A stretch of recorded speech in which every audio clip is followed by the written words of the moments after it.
नमस्ते, मेरा नाम कनीज़ सुखरानी है। ये मेरे कॉलीग को कंप्लेनेंट है आशुतोष मशरूवाला। दूसरे आ रहे होंगे उमेश मगर। ये हमारे सीनियर एडवोकेट राजेंद्र पालकर और उनकी जूनियर है फरीबोर्स ईरानी। तो मैंने एक केस फाइल किया है पीएमसी के खिलाफ additional district consumer redressal commission में।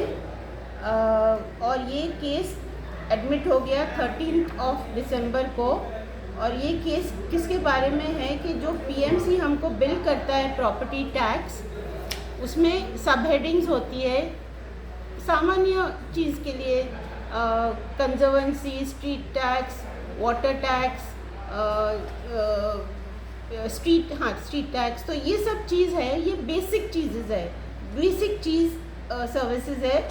तो अगर प्रॉपर्टी टैक्स बिल हम पे करते हैं तो उनको ये काम करना चाहिए, तो ये करते नहीं है। और मैंने सेक्शंस भी दिए हैं महाराष्ट्र म्यूनिसिपल कॉरपोरेशन एक्ट के। तो ये क्या है कि प्रॉपर्टी टैक्स बिल में आता है general tax 32.75%, conservancy 20.5%, water sewerage आप देखेंगे वो स्टॉर्म वाटर ड्रेन्स कभी साफ़ ही नहीं करते, प्लास्टिक से भर जाते हैं, आया ज़रा ज़ोर का बारिश तो फ्लडिंग हो जाती है। स्ट्रीट टैक्स, पॉटहोल्स, ये सब कुछ तो नहीं है। और भी मिसलेनियस चार्जेस होते हैं। तो पहले तो ये मैंने मई 2020 से शुरू किया था ईमेल भेजना विद फोटोग्राफ्स के देखिए आप ये कीजिए, ये बेसिक है, आप नहीं करोगे मैं प्रॉपर्टी टैक्स पे नहीं करूँगी। लेकिन मैंने 2020-21 का पे कर दिया, जो कि मैं एक एक्सक्यूज़ दे सकती थी कि कोविड है, मेरे पास पैसा नहीं है, जैसे वो एक्सक्यूज़ देते थे। ये सब कोविड ड्यूटी पे गए। अरे ये तो बेसिक सर्विसेज है ना, ये क्या झाड़ू वाले ये करने वाले थोड़ी कोविड ड्यूटी पे जाते हैं।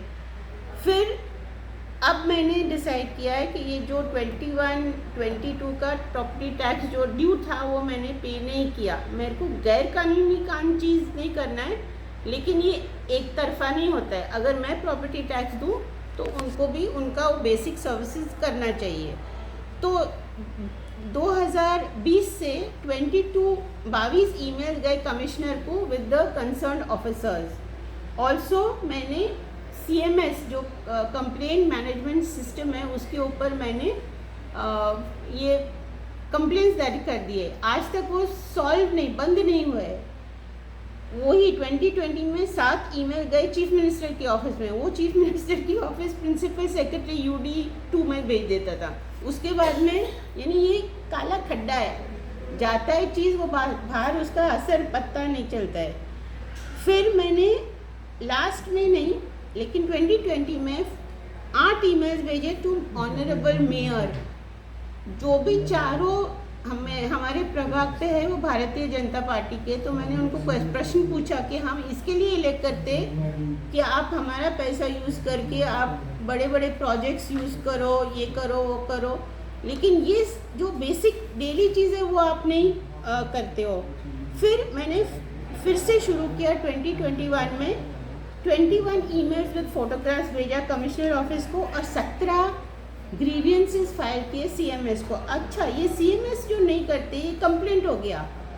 एक बहुत इम्पॉर्टेंट है act prevention of delay in discharge of official duties rules 2013 और act 2005।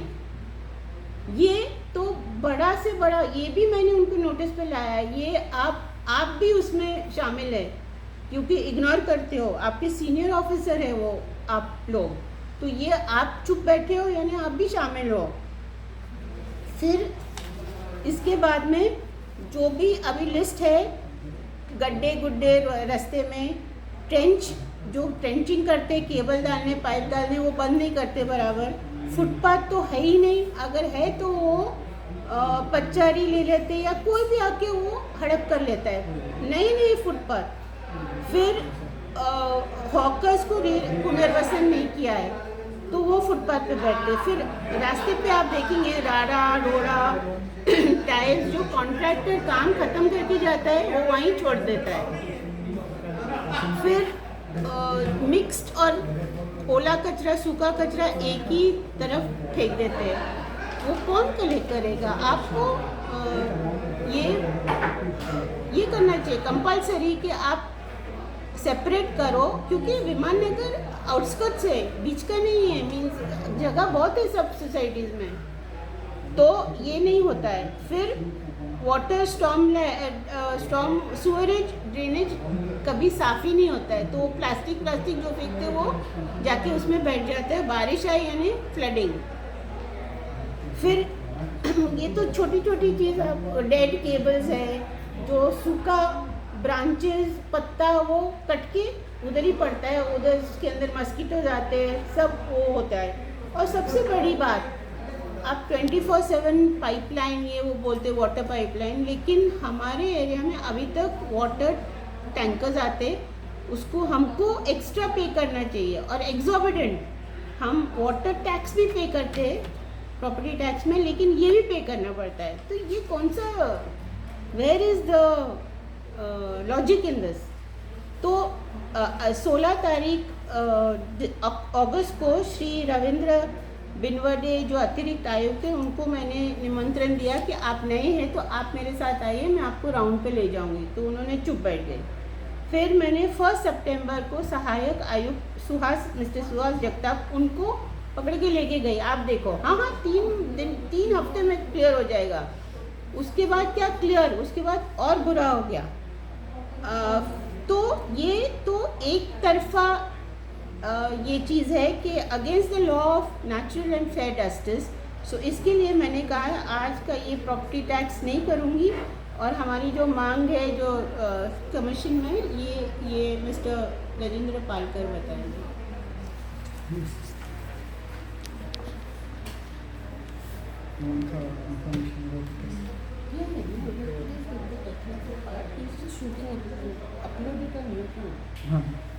Technical. Tell him what is our demand, what we ask for. The case that has been filed in the Hindi district. या मराठी? चालू मराठीत चालेल. महानगरपालिकेच्या विरुद्ध ग्राहक न्यायालय पुण्यातल्या आम्ही एक केस फाईल केलेली आहे. त्या केसमध्ये आमची सर्व्हिसेसच्या डेफिशियन्सी संबंधी केस आहे. कॉर्पोरेशनला आम्ही कर भरतो, त्या कर भरलेल्या जी रक्कम आहे त्यातले काही भाग, काही टक्केवारी ही कन्झर्वन्सी, वॉटर सिवरेज, रोड टॅक्स अशा इत्यादी कामांकरता वापरल्या जायची असतात.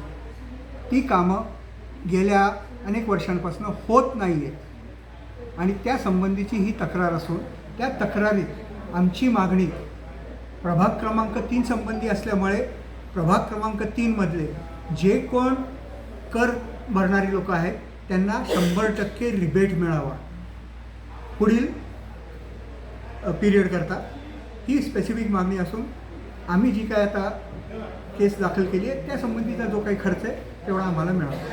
ह्या व्यतिरिक्त आमची मागणी दुसरी कुठलीही नाही.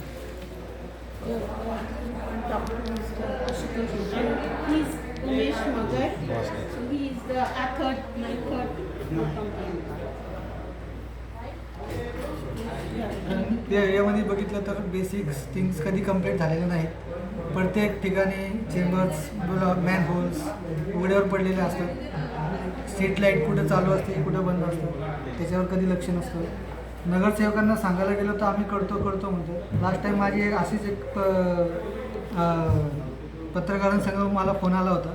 त्यांना मी ही सगळं गोष्ट निदर्शनात आणून दिली की ह्या सर्व गोष्टी होतात आणि त्याच्यावर काहीच नगरसेवकसुद्धा ॲक्शन घेत नाही.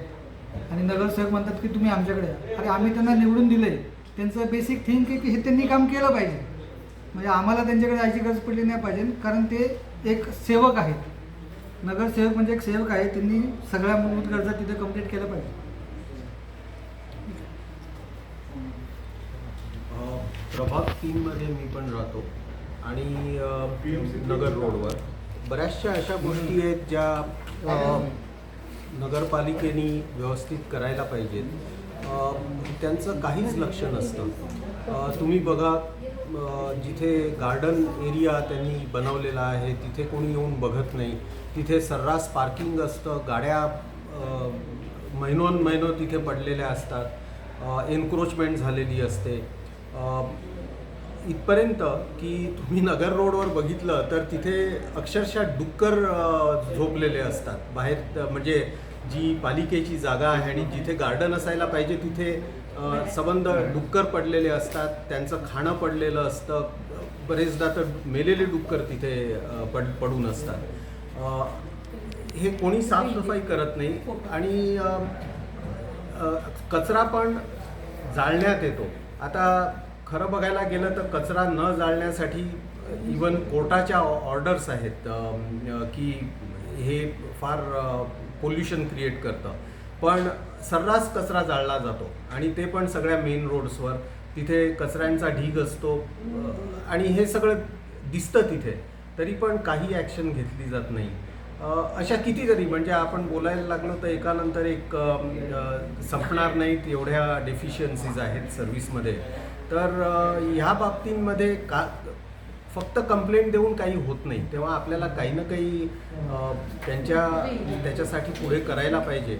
म्हणून ह्या केस फाईल एवढ्यासाठी केली आहे की सगळे लोक ह्याच्यामुळे जागृत होतील, बघतील. जेव्हा लोकांना कळेल की we are entitled for certain service under the consumer act, then more and more people will go to the consumers this thing, and everywhere, I mean all over the country, municipal corporations will have to be more responsive. They will have to be answerable to people, so we'll be able to exercise our right as citizens and members of the municipal corporation. Thank you.